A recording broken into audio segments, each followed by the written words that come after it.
Ne croyons pas à tout ce qui est raconté. Siracide 37, verset 11 nous le dit. Il dit, ne consulte pas une femme sur sa rivale.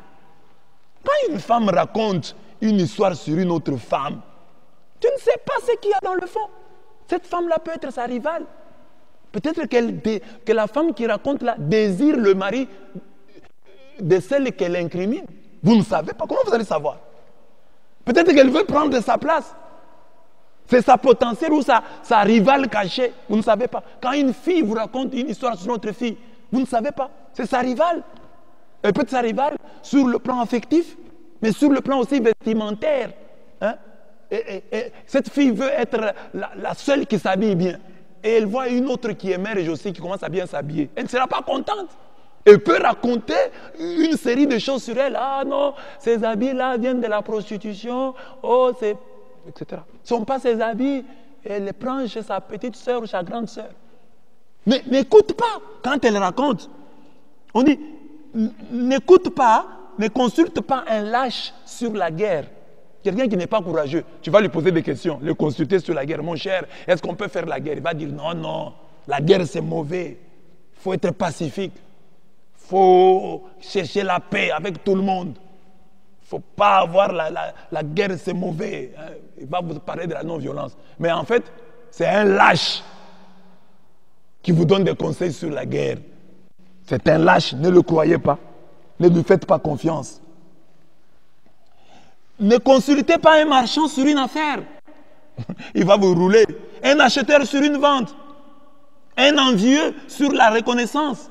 Un homme dur sur la bonté. Vous consultez un paresseux sur un travail quelconque. Il va vous dire non, ce n'est pas le moment de travailler. Un salarié à l'année sur l'achèvement d'une tâche. Un domestique fainéant sur un gros ouvrage. Ne t'appuie pas sur ces gens pour aucun conseil. Donc ça veut dire quoi? Ça nous demande de nous poser la question, de savoir pourquoi ce monsieur, pourquoi cette dame me raconte ceci sur tel. Quel est son intérêt? Voilà, nous avons l'exemple type, Daniel 13. Ces deux vieillards racontent des histoires sur Suzanne. Mais quel est le vrai problème? Suzanne, c'est la femme qui a réservé une fin de non-recevoir à leurs sollicitations sexuelles. Ils veulent se venger contre elle. Parce qu'elle leur a dit non. Parce qu'elle n'a pas cédé à leurs avances. Alors tu vas voir un homme qui parle mal d'une fille. Et tu crois. Ah, comme il dit ça, mais c'est une grande personne. Non, c'est vrai. Est-ce que quel intérêt là? Tu ne connais pas l'homme. Le cœur de l'homme est tortueux. Qui peut le connaître? Tu ne connais pas. Parce que souvent quand on te raconte, ah mais c'est elle qui a raconté, est-ce que tel peut tromper? Est-ce qu'il a intérêt à tromper? Il a intérêt, toi tu ne connais pas les gens. Tu ne connais pas l'homme. L'homme est méchant. Le cœur de l'homme est méchant. Il ne va pas te dire les vraies motivations. Il peut être tribaliste. Moi j'ai quelque part rencontré une dame qui n'aimait pas les gens de ma tribu, parce que d'après elle, il y avait un homme qui était venu pour épouser sa fille, et cet homme-là est de ma tribu, et cet homme-là n'avait pas finalement accompli sa promesse. Et depuis lors, cette femme et tous les gens de ma tribu. Donc moi j'arrive aussi comme ça dans une paroisse, cette femme me voit. Elle m'aime, tout ce que je fais est mauvais. Mais son problème c'est quoi? Elle a un problème avec celui qui pouvait être son gendre, son beau-fils. Et ça n'a pas marché. Et comme ça n'a pas marché, tous ceux qui sont de la même tribu que ce monsieur-là sont les victimes de sa haine, de sa mauvaise langue, de ses méchancetés.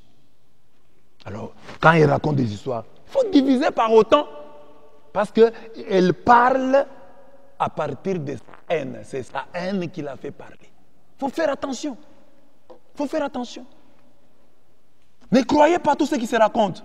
Et là, j'ai dit, la vitesse avec laquelle nous croyons à une fausse accusation témoigne du niveau de notre mauvaise foi envers la personne incriminée. Si vous aimez votre maman, par exemple, on vient vous raconter, votre maman est sorcière. Vous n'allez pas d'emblée croire.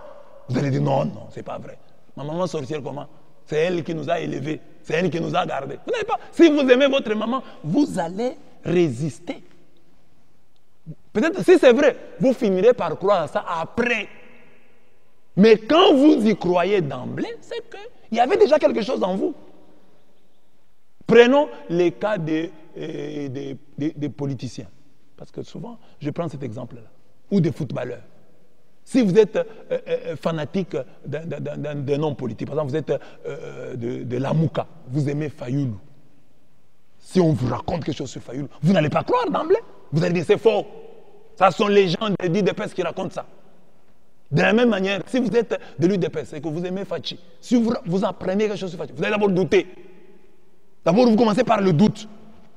Et vous vérifiez. Et puis quand vous trouvez que c'est faux, vous dites ah, c'est faux, vous voyez, ce sont des gens qui ont raconté. Voilà. Quand vous aimez quelqu'un et qu'on vous raconte des choses, vous vérifiez. Mais quand vous n'aimez pas quelqu'un, dès qu'on vous n'avez même pas le temps de vérifier, vous commencez à divulguer cette intox, cette mauvaise information, cette rumeur, ces fake news. Parce que vous n'aimez pas la personne. Les chrétiens qui sont là, vous n'aimez pas les catholiques. Dès qu'on raconte quelque chose sur un prêtre, sur le pape, comme il y a eu le bruit ici, oh, le pape a fui Rome. Mais on l'a vu vendredi, hein. Je ne sais pas comment il a fui, il est rentré. Il y a des gens qui racontaient, oh, le pape a fui. Une rumeur qui a été répandue comme ça. Parce que vous n'aimez pas. Mais quand vous aimez la personne, vous allez vérifier. Vous serez patient. Mais alors, vous voyez, donc il y a des gens qui ne connaissent même pas le pape, mais qui souhaitent que le pape puisse fuir. Le pape leur a fait quoi? Regardez le niveau de la haine.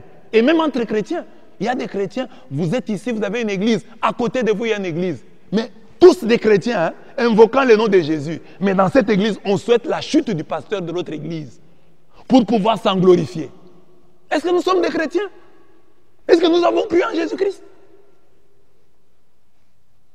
J'ai dit aux gens, si notre foi en Jésus-Christ ne nous a pas libérés de notre mauvaise foi, ou ne nous a pas donné une bonne foi, mais qu'elle nous aide même à détester notre mauvaise foi. Que nous puissions être capables de dire, non, non, cette mauvaise foi que j'ai n'est pas bonne. Que nous puissions travailler, que nous puissions entrer en prière pour dire, Seigneur, enlève en moi cette mauvaise foi que j'ai. Donc, il y a des chrétiens qui attendent la chute des autres, qui peuvent même prier pour ça, qui peuvent même se réjouir. Quand vous aimez quelqu'un, vous ne faites pas ça. Quand vous aimez les gens, les hommes politiques, vous aimez un leader religieux, vous aimez un joueur de football, un acteur, quand on raconte des choses sur lui, vous allez vérifier. Mais quand vous n'aimez pas, vous n'avez même pas le temps de vérifier. Directement, vous publiez, vous divulguez cette fausse information. La même chose. Alors, vous qui êtes chrétien, soyez comme Daniel, quand vous apprenez des choses comme ça et que vous avez l'amour en vous. Ne croyez pas trop vite à tout ce qui se raconte sur les gens. Vous ne savez pas les vraies motivations de ceux qui les racontent. Vous ne savez pas. Ils ne vont pas vous révéler pourquoi ils racontent ça. Comme un chrétien, nous devons avoir le discernement comme Daniel.